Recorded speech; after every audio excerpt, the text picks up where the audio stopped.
Good afternoon and welcome to the Midday News. Here's what we have in the bulletin. Beds occupied at hospitals with taxi associations upset with 15% increase in fares. In sports, the West Indies face Pakistan on day 2 of the first test at Sabina Park. I'm Shane Masters. Here are the details. Jamaica has recorded 544 new cases of COVID-19 infections. The total number of confirmed infections now stands at 56,709. The positivity rate is now 34.6%. 8 persons have also died, pushing the death toll to 1,276.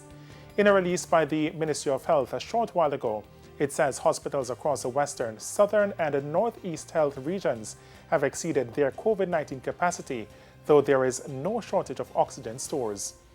Hospitals in the southeast health region, meanwhile, are inching closer to full capacity at 85%. The Ministry of Health and Wellness continues to urge Jamaicans to remain vigilant with their mask wearing, keeping a physical distance from others, and frequently washing or sanitizing their hands. Now, Jamaica is fast approaching danger zones with the surge in COVID-19 cases. That's the warning from the Ministry of Health after revealing that COVID-19 hospital admissions have soared above 600. Shamala Pullen reports.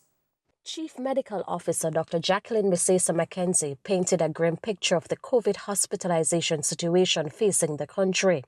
She says to date, there are over 600 beds being occupied by COVID patients. That number represents both confirmed and suspected cases. Our peak, March, April, we were at just over 700, and now we are just over 600. So we're fast approaching that peak, which would put us in a very dangerous zone in terms of the threat to the care for COVID patients in our hospitals. Next slide. And you can see at the zoning that it puts us in a very high level of pressure on the hospital system when we have this amount of beds that are being occupied by COVID suspected or confirmed cases. The CMO said the positivity rate is also dangerously high. She said the country has gone back to where it was during the peak in March, April of this year. In terms of positivity, we have jumped. We're over 30% at a very high transmission level in country. Our reproductive rate remains at about 1.3, which means that as the numbers go up, more and more persons are being exposed and becoming infected. And our vaccination rate is still at a low level that it would have low effect on transmission. Meanwhile, Health Minister Dr. Christopher Tufton says the ministry is now finalizing plans to rehire doctors who did not have their contracts renewed in June to help deal with the surge in COVID-19 cases. The immediacy of the challenge around the third wave and the challenges around the vaccination effort in particular is causing us to look at a particular role that would be on offer to those doctors. And that role would be around the vaccination effort for a period of time. I think we're still refining that, and I'd leave that to the CMO and her team. Shamala Pullen, TVJ News. Health Minister Dr. Christopher Tufton says Jamaicans will have access to 2 more vaccine brands come August 23. So far, the ministry has been primarily administering AstraZeneca, received shipments of Johnson & Johnson vaccines. But Dr. Tufton says this brand will be given to street people and other specific groups. I am also pleased to announce that through our negotiations with the African Medical Supply Platform, we are expected to receive over the next week approximately 118,000 doses of the Johnson & Johnson vaccines. So that's another brand. This is a single-dose brand, Johnson & Johnson. And these doses will be administered at all vaccination sites, again beginning August 23rd, 2021. Dr. Tufton is reassuring Jamaicans that more of this vaccine brand will be in the island soon. That the J&J we will have another shipment a week after the first shipment or thereabouts. And then next month, we will have a bigger shipment of the Johnson & Johnson vaccines. The Johnson & Johnson vaccines, as we have said, are vaccines that we're paying for. We have booked and have paid down on approximately 1.9 million doses of those vaccines to be delivered over a period of time. So this would represent the first tranche of the contract that we have with the manufacturer and supplier. Chaotic scenes at two locations in St. Anne and St. Mary yesterday morning as persons rushed to get vaccinated. But as Krista Campbell explains, the rush for vaccination comes even as public health departments across the island make preparations to inoculate persons in deep rural areas. No convention, crusade or rally outside the Brownstown Methodist Church in St. Anne Thursday morning, but a rush by residents eager to get vaccinated. The government and several groups have been pushing for citizens to get their jab as a means of curbing the spread of COVID-19. But on Thursday, the public health departments in St. Anne and also at the Highgate Health Center in St. Mary were not prepared for the turnout. We had over 500 persons turning out long before the actual start of vaccination activities. And so we had to mobilize our team way before the start time just to respond to persons who would have showed up without vaccination appointments. Residents were frustrated, especially those who were told to make appointments online. I went online, I got my appointment, and there were countless people here just walking, no appointment, and they were all part of the numbers. This is why this takes such a long time. I personally have submitted several times and it has not gone through. So today I walk in to get it and this is what we see. Because I didn't register online, I'll have to wait until the 60 persons were registered online to get my second dose. So I'll wait until tomorrow, I get it. But others were not so eager to return. A short period of rainfall also worsened the situation in St. Anne. But the health department says tents were eventually sent to the area and additional chairs. Still, there were safety concerns. They might tell you about social distances. Some people have masks underneath you, so what that? We're almost dead? I each inside here for social distance myself from the big crowd that outside. This is just total sadness. They should give who get second dose to come 1 o'clock. Who going to get first dose to come 3 o'clock or 2:30 or whatever. They might give you 1 o'clock, and when you come, you cannot get through. It make you feel discouraged. So if me come now, me can go to Rogobrag and tell nobody say go vaccinated. No encouragement in this. Over in St. Thomas, those who were vaccinated at the Princess Margaret Hospital say it was a smooth and quick process. I didn't have any I don't have any underlying sicknesses or anything like that, but I decided to take the vaccine for myself because the pros outweigh the cons for me.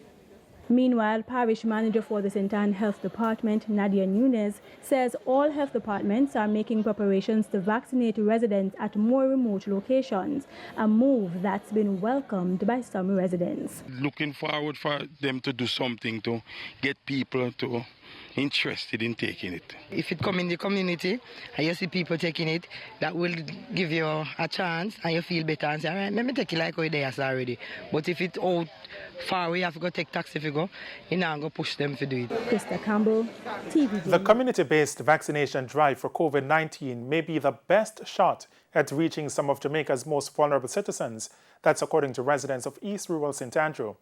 Dozens of people turned up at the Oberlin High School in Lawrence Tavern.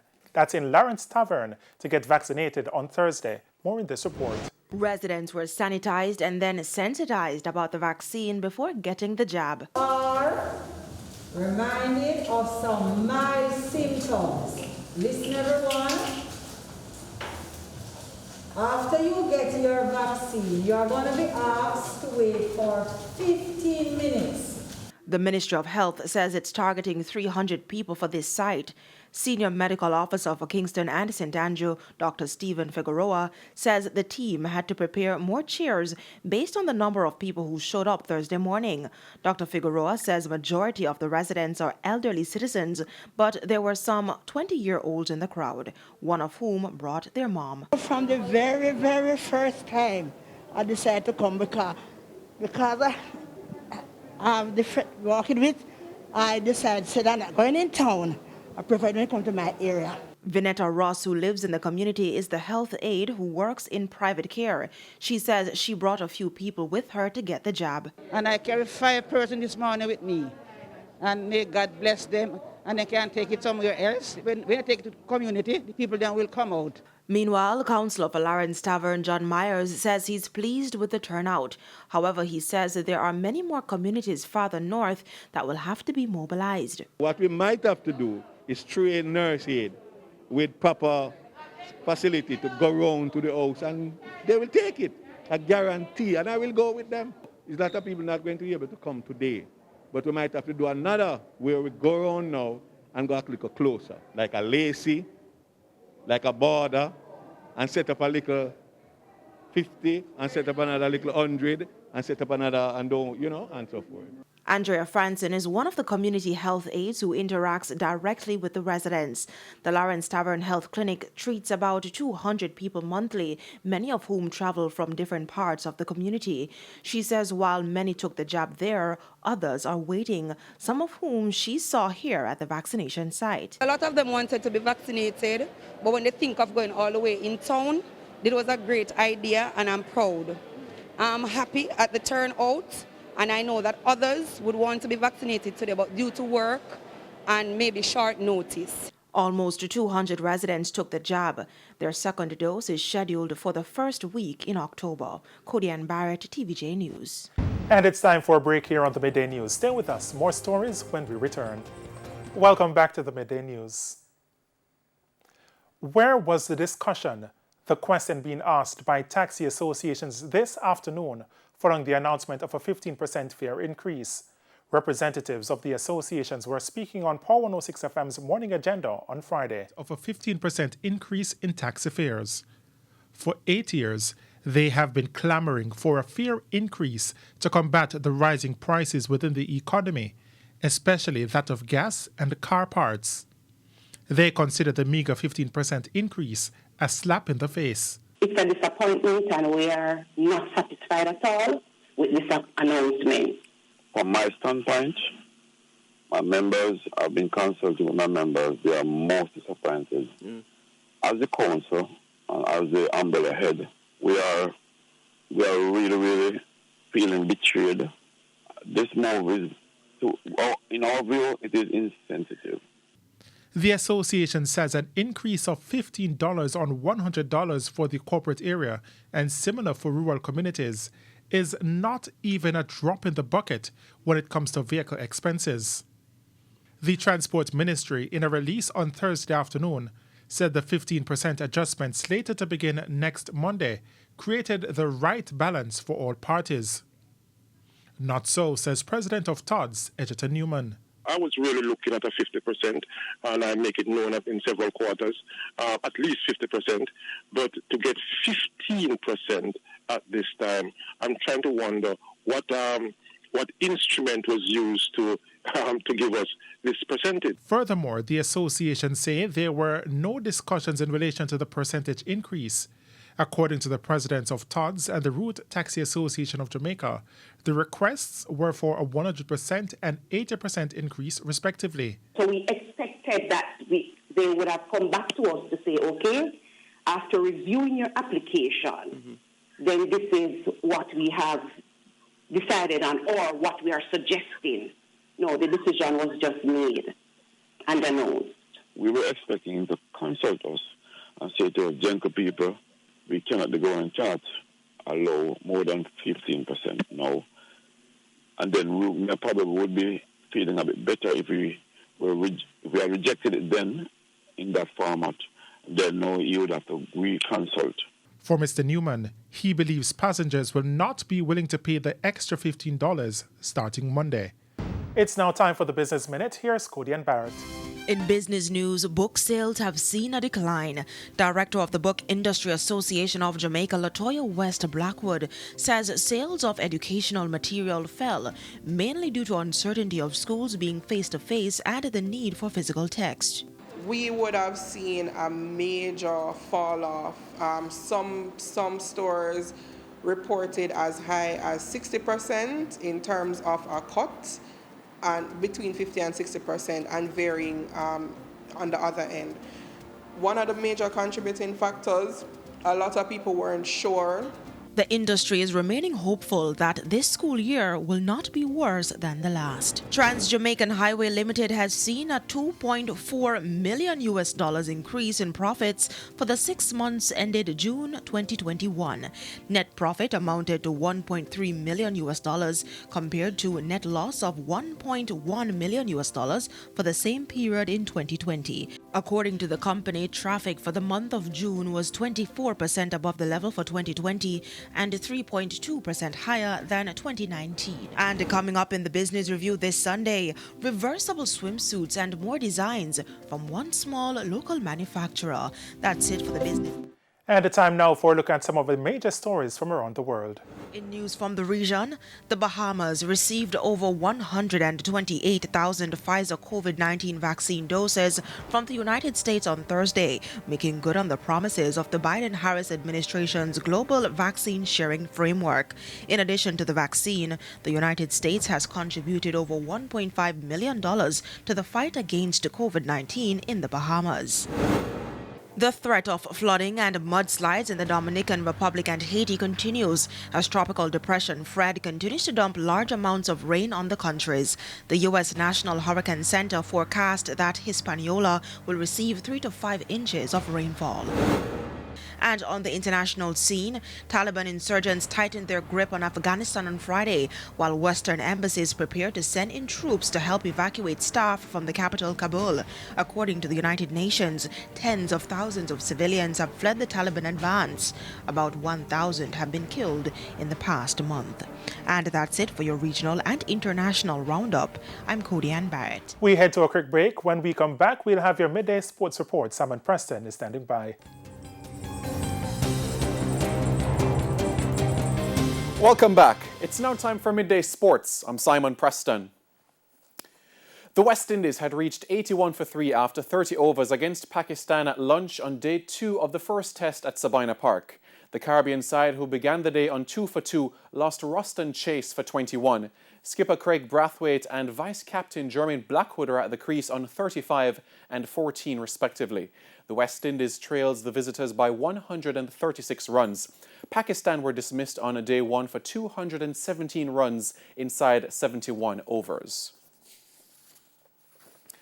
President of the Jamaica Bobsleigh and Skeleton Federation, Nelson Chris Stokes, says the association is searching for a brakewoman to represent the nation at the Winter Olympics in Beijing, China next year. Stokes spoke about the type of athlete the federation is looking for.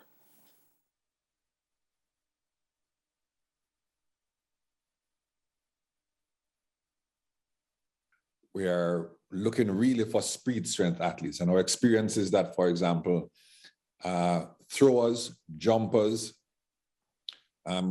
sprinters in track and field, especially sprinters who may be a little bigger but more explosive, more powerful.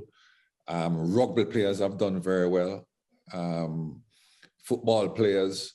So persons with the what is essential in bobsleigh, the capacity to move a sled very quickly over a very short distance. That speed strength ability is what we're looking forward to. Stokes is hoping to expand the talent pool ahead of the Olympic qualifiers in November. Jamaica's first appearance in women's bobsleigh at the Olympics came in 2018 in Pyeongchang, South Korea. To football we go now, as the Reggae Girls have remained third in the August edition of the CONCACAF Rankings Index. The United States continues to lead the index, followed by Canada. Mexico, Trinidad and Tobago and Costa Rica round out the top 6. In June, the Reggae Girls clipped African champions Nigeria 1-0 and fell 4-0 to World Cup champions the United States. The 2023 FIFA Women's World Cup qualifiers are slated to kick off in November, with CONCACAF having 4 automatic spots to the World Cup in Australia and New Zealand. The Jamaican trio of Andre Blake, Corey Burke, Alvas Powell and the Philadelphia Union fell 2-0 to Club America of Mexico in the first leg of the semi-finals of the CONCACAF Champions League at the Azteca Stadium on Thursday. Richard Sanchez opened the scoring in the 17th minute before Emmanuel Aguilar doubled their lead from the penalty spot in the 80th minute. The second leg is slated for September 15 in Chester. And finally this afternoon, reggae boy Ethan Pinnock and Brentford will face Arsenal in the first game of the 2021-2022 English Premier League season later today. Brentford, who are one of the 3 promoted teams, will take on Arsenal at the Brentford Community Centre in West London. Kick-off is at 2 o'clock Jamaica time. On Saturday, Leon Bailey's Aston Villa will battle Andre Gray's Watford at Vicarage Road. Manchester City are the defending champions of the league. And that is it for your Midday Sports Report. I'm Simon Preston. Ashane, it is over to you. Thanks, Simon. And that's it for your Midday News. I'm Ashane Masters. Join us at 7 for Primetime News. On behalf of the news, sports and production teams, good afternoon.